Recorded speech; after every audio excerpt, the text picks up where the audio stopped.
custo de vida, emprego e desemprego, cesta básica, tarifas públicas, salário mínimo. Agora, na Brasil Atual, a análise do DIEESE. Nós vamos conversar agora com a diretora adjunta do DIEESE, Patrícia Pelatieri. Bom dia, Patrícia. Bom dia, Glauco. Patrícia, nós estamos vendo aí as tentativas do governo de colocar na pauta a chamada reforma administrativa e, junto com isso, diversas matérias sendo veiculadas na mídia tradicional tratando do funcionalismo público e, na prática, demonizando o serviço público. Como é que você vê essa verdadeira campanha que a gente já vê sendo empreendida aí na mídia tradicional, ainda mais nesse momento de pandemia em que o serviço público é tão necessário, Patrícia? Pois é, Glauco, é isso. Esse ataque ao Estado e aos servidores públicos, ele não é novo. E neste momento específico, ele está diretamente relacionado ao compromisso do governo Bolsonaro Guedes em entregar aí a encomenda aos segmentos que os patrocina, né? E essa encomenda tem a ver com a privatização de todo o serviço público, ou seja, é levar ao máximo a transformação da educação, saúde, segurança em mercadoria, que somente quem tiver dinheiro vai poder acessar, vai poder comprar. Né? Não é por acaso que os meios de comunicação tradicionais, e a TV Globo, por exemplo, destaca os estudos que cumprem esse papel, né? Para falar pouco, utiliza aí um estudo frágil e enganoso sobre os servidores públicos. Trata-se de garantir que as reformas neoliberais de ataque aos trabalhadores e aos serviços públicos avancem, porque tem aí uma disputa onde está colocado vamos dizer assim, uma postergação dessas reformas, dessas outras reformas liberais. Então, é para forçar aí que elas continuem. Para a gente entender melhor exatamente o que significa isso, mais do que entrar no desmonte dessas matérias, que eu vou falar só um pouquinho mais no final, eu queria lembrar aí que em 1989, o Collor conseguiu convencer a maioria dos eleitores que os problemas centrais do Brasil eram, vou colocar entre aspas, os servidores públicos marajás e os carros brasileiros verdadeiras carroças. Era, então, a narrativa da desqualificação do Estado e dos gastos públicos e da necessidade aí de uma abertura do mercado interno para a globalização. Bom, aí, assim, o Brasil, nos anos de 1990, escolheu se inserir no processo de globalização financeira sob a hegemonia do neoliberalismo. Aí o Fernando Henrique Cardoso, em seguida, deu continuidade e mais organização ao modelo neoliberal e ao seu discurso. Uma narrativa que apontava o Estado como sendo o maior responsável ou responsável direto pela inflação. E que a inflação era o maior problema a ser enfrentado. Portanto, o caminho seria o ajuste fiscal, cortando gastos do Estado, ou seja, a ideia do Estado mínimo. Para ter sucesso nessa narrativa, era fundamental diabolizar o Estado, como bem você falou. Então, a narrativa passa a ser de que o Estado é burocratizado, é ineficiente, é corrupto e que o servidor público é um privilegiado. Durante o período Lula e Dilma, o ataque ao Estado e aos servidores, ele ficou latente, mas ele não foi esquecido. Vamos lembrar que em 2006 houve uma tentativa de retomada desse discurso com o mensalão, e em 2013 esse discurso volta, ele emplaca, na verdade, ele reemplaca, na verdade, reforçada aí pela Lava Jato e, portanto, a criminalização do Estado, que é o tema central do neoliberalismo, voltando com muita força. Bom, a partir do golpe de 2016, com o Temer, o Brasil retoma de forma mais estrutural esse viés liberalizante do Estado. E todas as ações aí se orientam, então, no sentido de reduzir o papel do Estado em tudo, em toda a economia. Bom, lembrando que esse governo do Temer foi extremamente eficiente, porque aprovou a emenda do teto de gastos lá em 2016, tá certo? E fez a reforma trabalhista na outra ponta. O governo Bolsonaro Guedes, eles buscam aprofundar esse desmonte, ou finalizar esse desmonte, começado lá com o Collor, né? E de novo eles voltam à mesma narrativa lá dos anos de 1990, ou seja, que os servidores públicos são privilegiados e que o Estado é uma máquina ineficiente e corrupta. Desmontar esse discurso de que os servidores são os vilões, ele não é difícil. Tem vários estudos, inclusive do próprio IPEA, mostrando, são dados oficiais, mostrando que, se forem olhados de forma honesta, de que isto não é verdadeiro. Então, vamos lá, só para finalizar, vou dar alguns números dessa, para fazer esse contraponto, né? De acordo com a PNAD contínua de 2019, os funcionários públicos, excetuando aí os militares, vamos lembrar que os militares no governo Bolsonaro Guedes têm sido beneficiados, né?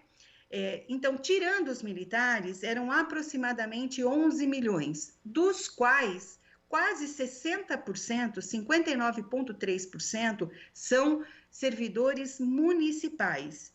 E a maioria deles eles estão na área da educação e da saúde. Então, nós estamos falando de professores, médicos, enfermeiros, agentes e assistentes de saúde. E no Executivo Municipal, a remuneração média foi de R$ 2.800.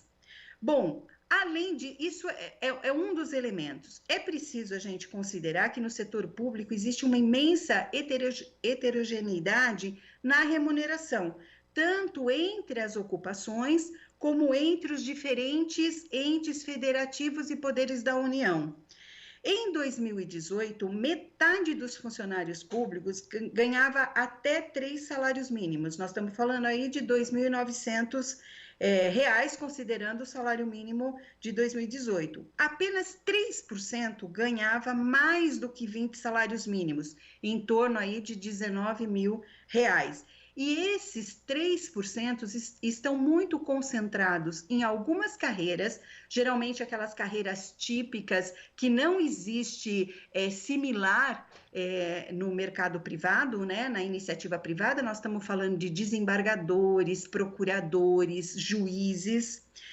E tem mais um elemento que é muito interessante, que a discriminação de gênero, ela também acontece no setor público, mesmo tendo aí uma grande parte de servidoras mulheres, né? Elas são a maioria entre o funcionalismo público, mas a cada R$ 100 recebidos pelos funcionários públicos homens, as funcionárias públicas mulheres ganham 75. E isso tem a ver com as ocupações. E aí nós voltamos de novo à questão dessa... É inadequado comparar médias com o setor privado. Se você comparar ocupações, nós vamos ver que os médicos no setor público, as médicas, tem uma grande parte de médicas, elas ganham abaixo ou na mesma proporção do setor privado, em torno de R$ 9.000. E assim por diante nas várias ocupações, sendo que as ocupações básicas no serviço público se ganha menos, inclusive, do que na iniciativa privada. Por fim, acho que um último elemento que é importante destacar para desmontar esse discurso é de que sobre o inchaço da máquina, que também se fala muito, a máquina pública é muito inchada. Se a gente comparar o total de servidores públicos em relação ao total da população, nós temos aí que essa relação no Brasil é de 5,6%, e ela é inferior à média dos países da OCDE, que é de aproximadamente 10%. E se nós compararmos os últimos 30 anos, a proporção de funcionários públicos de 30 anos atrás, ela se mantém comparando com a população, se mantém atualmente. Portanto, não houve um inchaço da máquina pública. E às vezes quando as pessoas veem, né, a questão do funcionalismo público, se esquecem do serviço que é prestado. Não, Patrícia, porque, por exemplo, nós temos aí a empresa de tecnologia e informações, a Dataprev, que entrou na fila de privatização, sofreu e ainda sofre um processo de desestruturação, e agora na pandemia muita gente pôde acompanhar o quão fundamental a Dataprev é justamente na organização ali do cadastro para concessão do auxílio emergencial. E antes nós tínhamos, aliás, isso é algo que a gente precisa checar hoje, qual é a situação, tínhamos uma fila muito grande de benefícios do INSS que não eram concedidos justamente por conta dessa desestruturação sofrida pela Dataprev, iniciada no governo Bolsonaro, no governo Temer, e continuada no governo Bolsonaro justamente para a privatização. Então, se a empresa tivesse funcionando como funcionava antes, não tivesse sofrido isso, provavelmente muitos dos erros, por exemplo, que aconteceram na concessão do auxílio emergencial, atrasos inclusive, não estariam acontecendo. Então é fundamental que as pessoas atentem para a importância do serviço público, Patrícia. Glauco, você está coberto de razão, é isso mesmo. E nós estamos falando do serviço da ponta. Os meios de comunicação gostam de falar do servidor público, aquela que é a menor parte, que é da elite, que ganham aquelas fortunas, inclusive somam os militares aí. E a grande maioria dos servidores públicos são aqueles que estão na ponta, o atendente ali do posto de saúde, o enfermeiro, a professora, o professor, e é disso que nós estamos falando, e é isso que se quer acabar. Quando se fala em desmonte, que precisa enxugar a máquina pública, está se falando que vai deixar de ter serviço público, e esse serviço vai ter que ser comprado, e aí só compra quem tiver dinheiro. E nós somos um país de baixíssima renda e que com a pandemia a questão da pobreza ela ficou escancarada e piorou muito. Então, defender os servidores públicos nesse momento é defender o serviço público, é defender o Estado brasileiro e a possibilidade de uma sociedade mais justa. Patrícia, queria agradecer sua participação aqui no Jornal Brasil Atual e até a próxima. Até mais, bom dia. Bom dia. Conversamos aqui com a diretora adjunta do DIEESE, Patrícia Pellatieri.